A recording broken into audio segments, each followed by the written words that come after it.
नवरात्र आएगा सखी। अरे भवानी मैया बड़ी सुंदर लागत थी। बखान नाय कह सकल जाता कि कितनी सुंदर लागत थी। भवानी ये सखी बड़ा नीक लागे, भवानी ये सखी बड़ा नीक लागे, शेरावाली ये सखी बड़ा नीक लागे, झुमका नीक लागे, बेदिया नीक लागे, झुमका नीक लागे,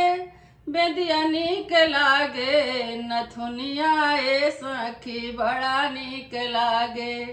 भवानी ए सखी बड़ा नीक लागे, शेरावाली ए सखी बड़ा नीक लागे, चूड़ी नीक लागे, कंगन नीक लागे, चूड़ी नीक लागे, कंगन नीक लागे, मेहदिया ए सखी बड़ा नीक लागे, मेहदिया ए सखी बड़ा नीक लागे, भवानी ए सखी बड़ा नीक लागे, शेरावाली ए सखी बड़ा नीक लागे, जोतावाली ए सखी बड़ा नीक लागे, पायल नीक लागे, बिछुआ नीक लागे, पायल नीक लागे, बिछुआ नीक लागे, महावर ए सखी बड़ा नीक लागे, महावर ए सखी बड़ा नीक लागे, भवानी ए सखी बड़ा नीक लागे, अरे साड़ी नीक लागे,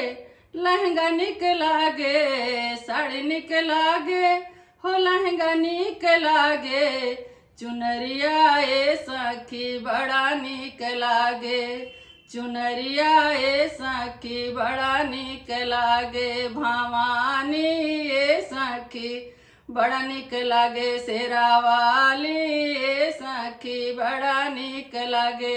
मैहरवाली ए सखी बड़ा नीक लागे, भवानी ए सखी बड़ा नीक लागे, भवानी ए सखी बड़ा नीक लागे। बोल मैया रानी की जय।